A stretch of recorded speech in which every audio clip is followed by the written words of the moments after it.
Hi, and welcome back to the channel. Today I'm going to explain a 2022 American science fiction action film in the Predator franchise named Prey, which is the fifth installment of the series and is a prequel to the previous movies. Set in the Comanche Nation 300 years ago, this is the story of Naru, a fierce and highly skilled warrior raised in the shadow of legendary hunters who roam the Great Plains. When danger threatens her camp, she sets out to protect her people.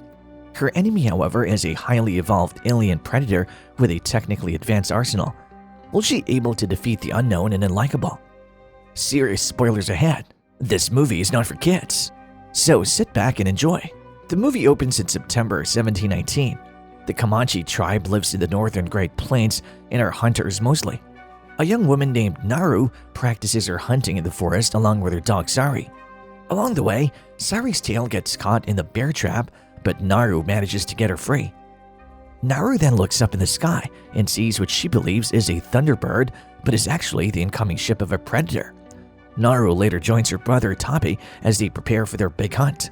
For their tribes, it's an important event as it's a rite of passage for hunters to become tribe chief.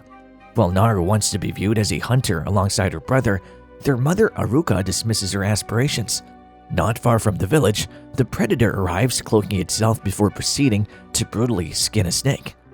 Top leads a hunting party to go after another tribe member who he may have been taken by a mountain lion. Naru joins them despite the protests of everyone besides Tob, as he knows she can't tend to the wounds. The party finds the one taken away by the mountain lion, wounded but alive. Naru administers medicine to his body. She suspects that something bigger than a mountain lion is out there, which must have scared off the mountain lion. It's natural that the lion would not have left an unfinished meal that way unless it was scared off. The hunting party stays on the lookout for the lion. While Naru and another member named Pak climbs a tree and set a trap, something seems to be lurking around them. Pak was talking when she's viciously pulled down from the tree by the lion before he's torn apart. The lion climbs the tree and approaches Naru, who arms herself with a spear. The lion lunges toward her just as she hears the predator's strange sounds and a bright light in far distance. Naru falls and hits her head on a rock, but not before sticking the lion in the side with a spear. Naru wakes up back in her home with Tob having carried her back. Naru eats some food to ease herself. Seems that Tob returned with the head of the slain mountain lion that was already injured fatally by Naru, thus completing his hunter passage.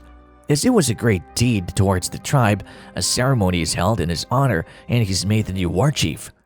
The next day, Nara sets off on her own and tries to track down the predator. She comes up with a way of throwing and retrieving her hatchet. She seems proud of her invention. While walking with Sari, she came across a field of skinned bison. This scares Naru as she can't imagine that her opponent is no regular animal. She discovers that the herd of bison that have been killed and skinned is actually left to decay on the grasslands. Shocked by the senseless massacre, she prays for the bison souls. Meanwhile, the alien hunter comes across a wolf which attempts to attack as well. The wolf charges toward the predator, but it cuts the wolf down the middle after it took a big hit at the alien's hunter's leg. The predator then rips the skull and spine out before burning the wolf's head down to the skull and wearing it around its belt like a trophy. Naru ends up coming across a deep pit of mud and begins to sink. No one to help her, she throws the hatchet attached to a rope and manages to hook herself onto a tree stump to pull herself to safety. Later, Naru and Sari come across a bear. To prove herself as a hunter, Naru decides to kill the bear and return to her tribe and become a hunter. This way she can proudly stand next to her brother. Naru tries to take a shot with her bow and arrow. Unfortunately, her bow breaks and the grizzly bear finds them and starts attacking Naru and Sari. Naru and Sari try to run away while Naru fixes her bow. She barely manages to tie her bow back and takes a shot. The arrow hits the bear, but it's not enough to end the monsterly creature. The bear charges at Naru. She runs away and dives into the water. She manages to trap herself under the roots of a tree, but the bear finds her once again and starts to break in. The predator kills the bear as Sari and Naru flee for their life. While the predator is ending the bear, he gets covered in the bear's blood, which makes his silhouette visible for a moment and allows Naru to get a good look at the alien for the first time. Naru had enough time to get away before coming upon a group of Comanche ordered to find her. The group tries to fight Naru, but she overpowers one of the men. Later, two men together manage to knock Naru out. While Naru is stuck in a foothold trap, the predator ambushes the men. The men fight the unknown creature with their tools but end up dead in a pitched battle. The predator then follows Naru after realizing that Naru has run away.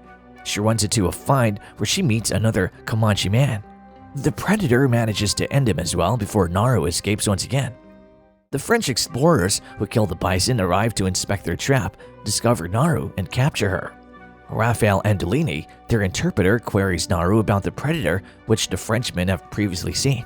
The main voyager confesses that he has Tob in captivity and tortures him before using both of Tob's brothers as bait for the predator when she continues to keep silent. Tob confesses to his sister while being bound to a tree that she had made the mountain lion more vulnerable so he could kill it. Tob and Naru manage to flee as the predator kills the majority of the Frenchmen. Raphael, who's dying, teaches Sari how to fire his flintlock pistol in exchange for helping him get care for his amputated leg after Naru saves Sari from the camp. For the purpose of halting the bleeding, Naru offers him medications that lower his body temperature. Raphael pretends to be dead when the predator shows up, and Naru understands that the beast cannot see him because of the predator's lowered heat. The predator kills Raphael when it treads on him unintentionally, causing him to scream. For Naru's rescue, Tob rides up on a horse. Together, they make the predator more vulnerable, but Tob is killed. Finding the last lead Frenchman, Naru runs away. In order to conceal her body heat, she eats the herbs before knocking him out, amputating one of his legs and giving him a revolver that's not loaded in order to lure the predator into killing the traveler. Raphael's handgun is used by her to surprise the animal and shoot it, taking off its mask in the process. She had earlier seen that the mask housed the spare gun's aiming mechanism. She snatches the tool and then runs out into the woods. The predator is drawn to the region with a mud-filled bog pit by Naru, who has placed the predator's mask where it would be targeted by the pit. Naru uses the Frenchman's severed leg to entice the predator to the location. Naru severely wounds the predator before pulling it into the bog because without the mask, it is less effective. The predator shoots Naru with its spear gun as it emerges from the pit, but the shot is blocked by Naru. The spear gun then strikes the predator, killing it. With its blazing green blood, Naru paints her face after cutting off its head. Back at her tribe, she returns with a head and a flintlock gun. By designating Naru as the new war chief, they recognize her triumph. The time has come for them to go, Naru tells her clan. The story of the movie is summed up in a collection of ledger art paintings that appear throughout the end credits. And that was all for the video. I hope you guys enjoyed today's movie, and for more such contents, hit the subscribe button and don't forget to like and comment on this video. We always appreciate your support.